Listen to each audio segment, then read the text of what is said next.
When you sell the outcome, like I'll help you scale to 6 figures, you become interchangeable. Every business coach can say that. What you want to sell and differentiate on is your point of view of how to get there, not just the specific process, but the way you think about that problem that no one else thinks about. That is when you become incomparable. Welcome to Rich Work, the podcast for established female entrepreneurs ready to turn their expertise into premium clients and consistent high-ticket revenue. I'm Rachel Pearson, global brand and business strategist, skincare obsessed, and always distracted by booking the next mini break. Here you'll learn how to position like a luxury brand, attract clients who love to invest, and build wealth that actually lasts, so you can create the business and life you want, not someone else's version of success. This is where premium positioning and building wealth meet for women who are rewriting the rules. Let's get into it.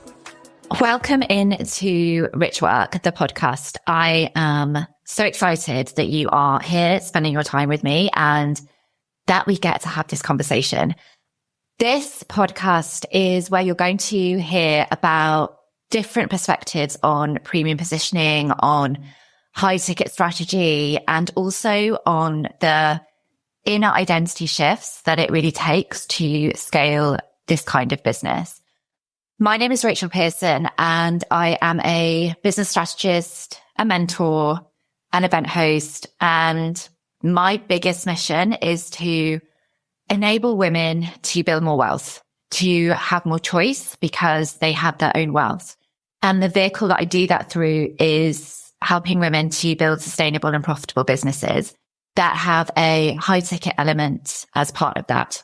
Before moving into this role, I worked for over 15 years in various roles of luxury branding, marketing, advertising. And so I helped to position a lot of the luxury brands that you invest in today, that you aspire to own, that are held up as the brands that people put on vision boards. I saw behind the scenes and was also involved in shaping what those brands look like, of advising on how to position them in different markets and articulate that into advertising campaigns.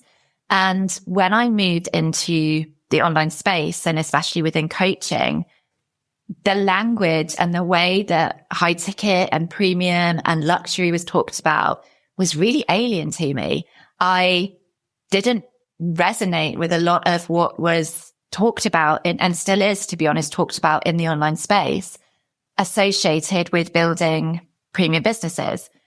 Premium business, from my perspective, is sustainable. It's long-term view. It is building a brand that's very recognized.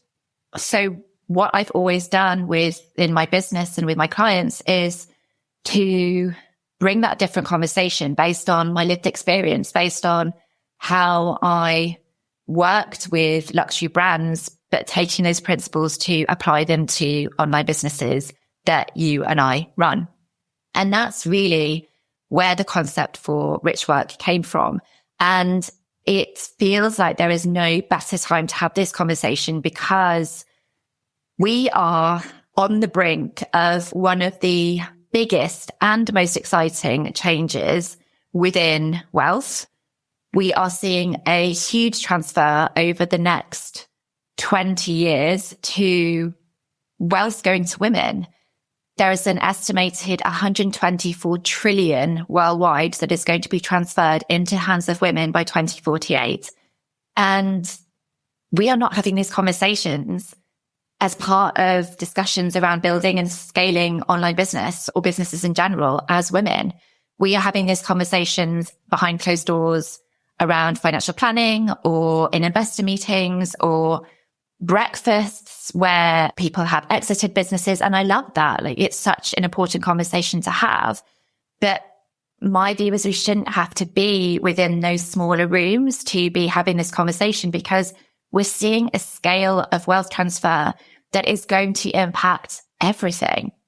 And so we need to be having these more open conversations about what it takes to build businesses in the sustainable way, what it means to build premium brands that last, that have longevity, that create wealth that is able to be transferred to future generations as well. So this is the time to really have this conversation, and why I'm so excited to bring it forward in this podcast.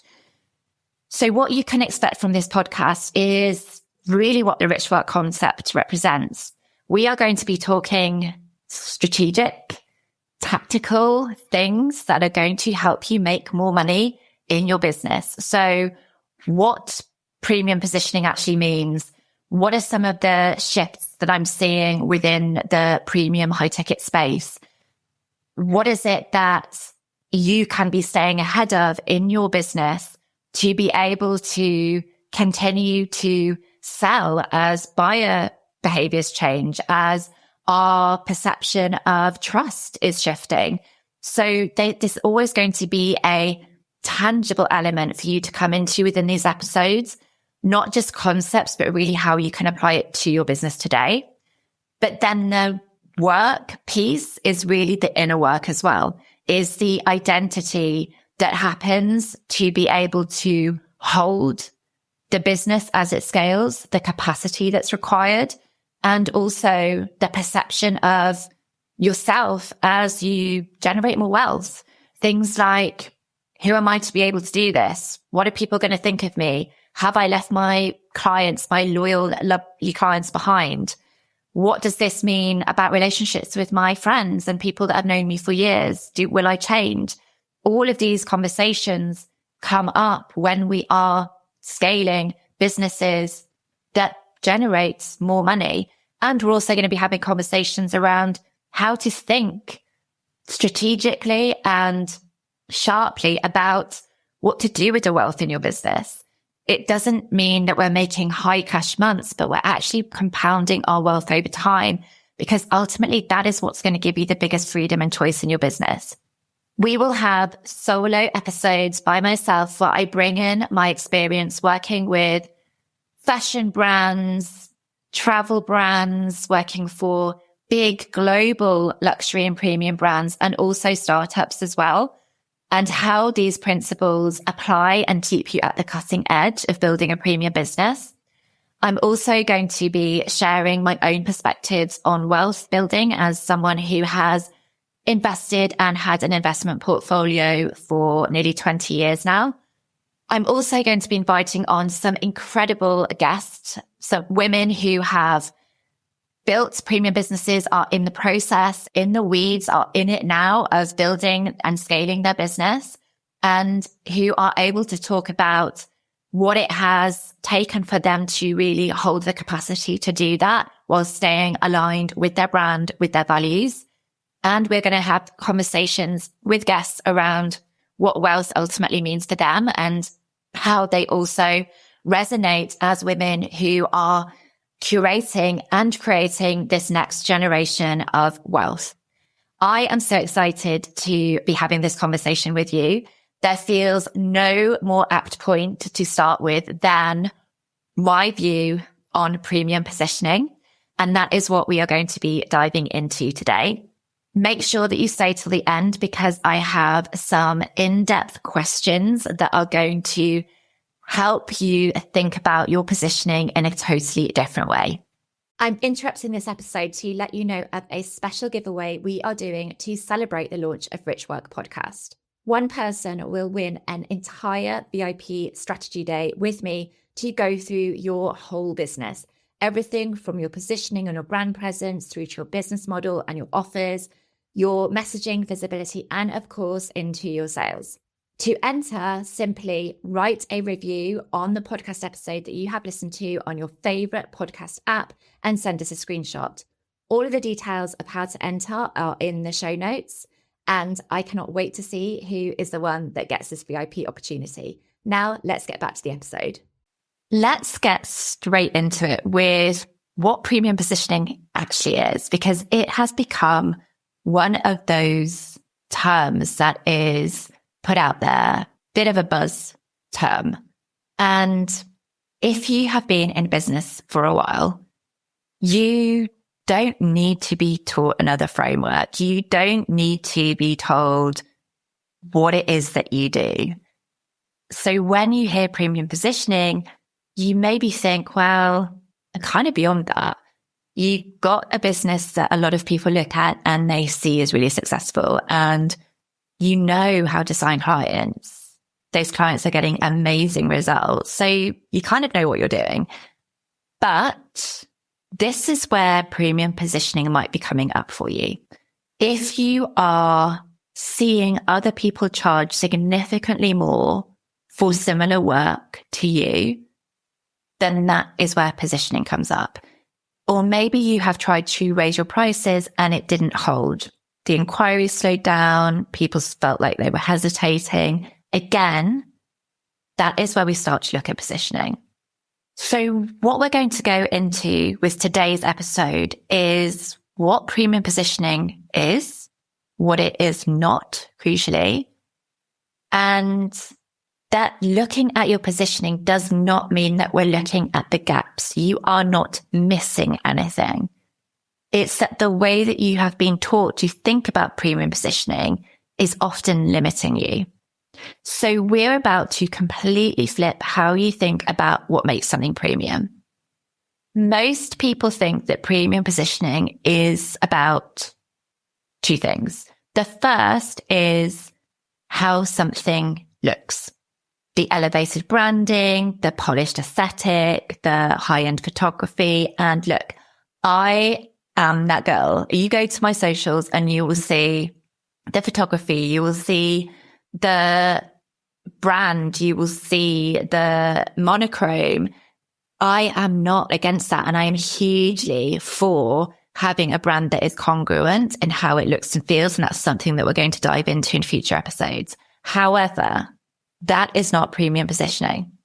The second thing that comes up around premium positioning is thinking that you have to communicate and suddenly be only for people that have money, and not in a way of understanding their mindset, but really just speaking to people that have a certain revenue level, the 6-figure entrepreneur, the 7-figure CEO. It often brings into my mind that scene from Jerry Maguire where Tom Cruise is shouting like, show me the money. That comes up when we think about premium positioning. And it's really not about the money somebody is making that makes them have a premium position brand, or that means that they are speaking to premium position clients. Premium positioning is not about looking at, and it's certainly not about just speaking more to money amounts. In this episode, we're going to dive into how premium positioning is about having a point of view that nobody else can copy. The best way that I can explain this is by opening your mind to how luxury brands do this. So my background is in luxury marketing. I have helped build, position a lot of luxury brands, what makes them different, how we articulate that out to their consumers, how we take it into global advertising campaigns. And I'm going to bring in this experience to totally shift how you think about positioning your own business. So I'm going to talk about specifically what I call the Chanel principle. When I say Chanel, what probably comes to your mind is focus on the products, the beautiful clothes, the dresses, the suits, the bags, the emblem, the quality, the craftsmanship, the heritage. Those are all things that make luxury brands. However, that is not what positions Chanel as Chanel. So let me take you back to when Chanel first came onto the scene. At that time, women's fashion was built around stiff clothes, corsets that would suck every ounce of air out of you, restrictive fabrics, stiffness. It literally required women to contort their bodies into the clothes. And Chanel came in, and she didn't just create beautiful dresses. She disrupted an entire way of thinking about tailoring. She flipped it so that She created simple, fluid lines where the clothes actually moved with women's bodies. She didn't just make elegant dresses. She made it possible for women to move freely and also look exquisite. So what Chanel brought into fashion, into women's wear, wasn't simply about beauty. It wasn't even about fashion. It was a completely different philosophy of what women's clothing should allow them to do. That was the disruption. That was the positioning. So when I say Chanel, you might think of the dress, but what she actually sold and what the brand has become so associated with is the silhouette. The silhouette of how the fabric falls, the silhouette of the tailoring, a way of thinking about what fashion should do for women.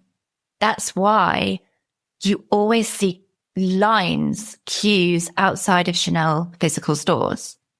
You know, where they have the security and it looks like that, they're letting one person in at a time. It's like that one in, one out. Chanel always has demand for the stores because the physical store is where you literally get to experience the silhouette. Everything in that store is set up so that you can see the silhouette from different angles. It's not just a clothes shop. This is what luxury brands do incredibly well, and it's how they position so strongly. It is never just about the product. It's never just about the service. It is about their philosophy on what they've created. And this is exactly what premium buyers want from you. So this principle does not just apply to fashion houses that have these century-long legacies. I'm going to share how this also works from a service-based business as well, and one that I worked on myself. So before I moved into coaching, one of the roles I had was as head of marketing for an airline launch during the pandemic. That is a whole episode in itself, because launching an airline during a pandemic when you don't know where you can fly is pretty tricky. The brand philosophy, the positioning was to reimagine air travel. So what we were doing with that business was taking the old school glamour of Pan Am and all those airlines that you would see the beautiful vintage posters around and the fashion of the air stewardesses, taking that glamour into modern day where service and experience was really at the forefront. But that just wasn't how we marketed the airline. It had to be how it lived through the business, how it lived in the brand. So one example is that there wasn't a customer services team to help guests book flights. We had a concierge who supported the flight bookings, but also helped organize ground transportation, that helped with the restaurant reservations, that were there to help with anything that touched that travel experience. Because the positioning of the airline wasn't simply premium air travel, because that is so like so many other airlines. We had to position that we reimagined what service looks like in this category. So every single touch point around the brand reinforced that positioning. This is what makes positioning premium. It's the silhouette. It's the way that you approach the problem that is then woven through everything that you do. So what does this look like for a business that you have that is likely service-based, where you have clients, where you don't necessarily have the budgets of, let's be honest, a Chanel level budget would definitely help. It's not about having a budget like these brands. It's about thinking like them. What both of those brands did as examples of luxury, high-end brands and how they approach their positioning, what they both did is they didn't just sell the outcome. When you sell the outcome, like I'll help you scale to 6 figures, you become interchangeable. Every business coach can say that. Every strategist can promise that. What you want to sell and differentiate on is your point of view of how to get there, not just the specific process, but the way you think about that problem that no one else thinks about. That's the silhouette. If you're selling the silhouette, the specific way that you help your clients and what it says about who they are, that is when you become incomparable. And here's the really important part about the silhouette analogy, because you might be listening to this thinking, I have a strong point of view.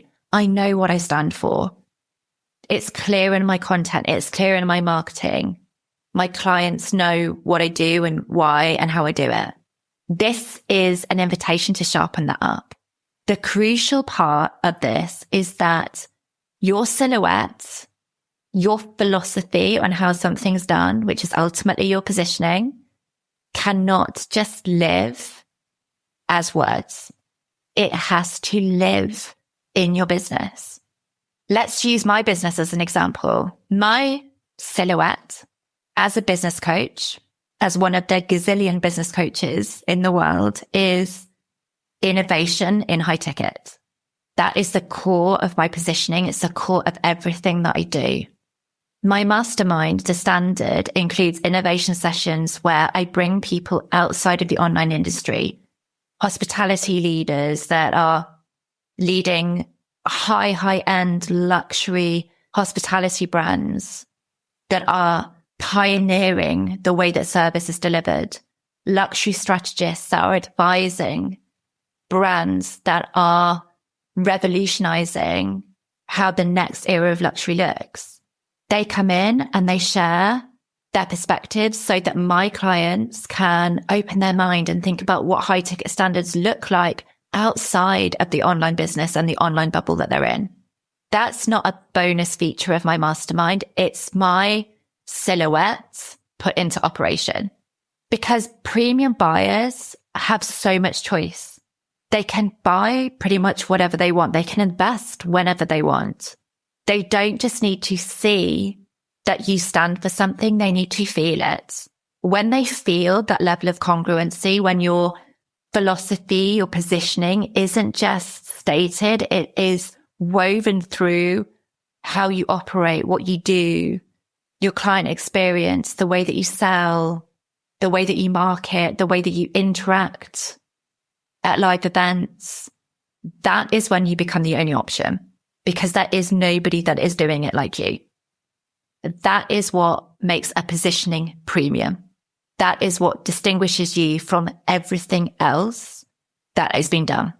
How do you find your silhouette? These are 3 questions that I ask my clients that will enable you to sharpen up that positioning forward in your business as strongly as you could be. The first is, what do you believe about the problem that you solve that most people in your industry don't? This is not what you do differently. That comes later. This is what you believe differently. And it is not about having a spicy opinion for the sake of being controversial. This is your philosophy. It's your way of thinking. It's your approach to the problem that is driven by your belief. So maybe it's that most business coaches believe that scaling requires more automation and more team, and that you believe scaling requires less, fewer offers, fewer clients, more focus. That's your belief, but it is your philosophy that is in your positioning. The second question, how does that belief change the way you approach the work? This is where we get into the how. If you believe that scaling does require less and not more, then how is that showing up in your offer structure, in your client experience? And the third question, what would someone experience working with you that proves this philosophy, this positioning is true? Not what you tell them, but what they will experience. I gave the example of innovation and how that comes through in my high ticket spaces. Maybe your version is fun, playfulness. Maybe it's simplicity. Maybe it is making sure that everything is driven by ultimate transparency and integrity, which should be the core of everything. But maybe that is what you are really here to change. The question then is somebody working with you and then after that able to describe exactly what experience they had in the way that you wanted it to be told? Now, most people will stop at question 1. We work out what we stand for, what we believe in. We communicate it through our marketing, on our website, in the way that we explain our work when we're at a new networking event. This is taking it a step further. This is saying, you know what you stand for, but how are you living it? How are you embodying it right now? How are you making it the silhouette of everything that you do? What I want you to take away from this episode is that premium positioning is not about selling the outcome. It is not about selling the dress. It's about selling your silhouette, the specific way you think about the problem that you solve, because that silhouette, that positioning shapes how you operate, shapes what you do in your business, shapes how you show up. It shapes the experience somebody has working with you that they cannot get anywhere else. That's not just marketing, that is embodied leadership. And ultimately, premium buyers aren't looking for someone who can simply deliver the result. They're looking for someone whose entire approach reflects the level they're trying to reach and in the way that they want to reach it. Your positioning isn't just what you sell, it's the richness of how you approach that problem. And when you get that right, when your philosophy is woven through everything that you do, you stop being interchangeable and start being the standard in your category. That's it for episode 1. In the next episode, we're going inside the wealthy buyer's mind, how they actually make decisions when spending big, what creates certainty for them, what kills trust instantly, and the friction paradox, why they want challenge and not restriction. Until then, I'm Rachel Pearson. This is Rich Work. I'll see you next week. Thanks for tuning in to Rich Work. I'd love it if you left a review. It helps other women to find us. In the meantime, follow me on Instagram at rachelpearson.co for a different take on premium positioning, one that's not about fitting a box. See you next week.